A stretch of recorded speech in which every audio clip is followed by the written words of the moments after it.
Welcome to the daily message for this 30th Sunday in Ordinary Time.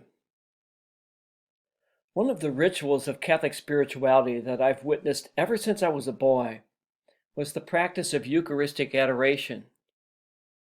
When I was in grade school, our class would take its turn to practice Eucharistic adoration. We used to have the 40 hours devotion in which people would sign up for Eucharistic adoration all through the night. My dad, for years, belonged to the League of 1,000 Men. And one of the things that they pledged was that they would spend an hour every month before the Blessed Sacrament in prayer.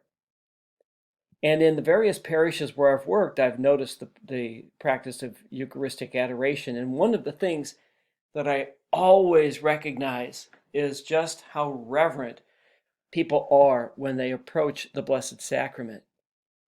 They speak in hushed tones.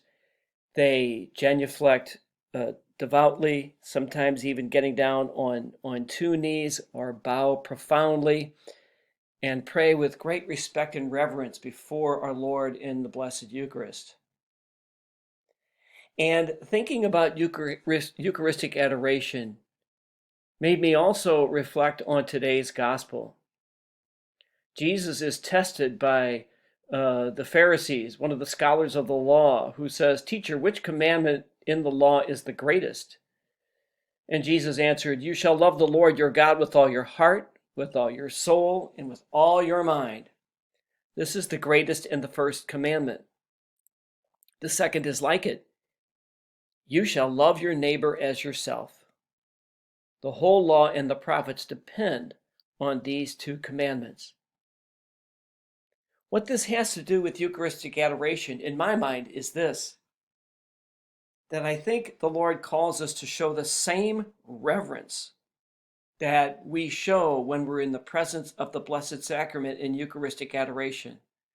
We are called to show that same reverence to each and every human being whom we encounter. So, in other words, there is no one whom we should walk by or watch on TV or hear about to whom we think or say, "Oh, there goes so and so. He's this or he's that. He's just not as good as I am." I think today's gospel calls us to think twice about our attitude towards others, and to remember that we should show the same reverence to them, to those people for whom it is difficult for us to show reverence, that we are to show the same reverence to them as we would show to the Lord in the Blessed Sacrament and in Eucharistic adoration. Thank you so much for watching today. I hope you have a restful, peaceful, healthy, safe Sunday.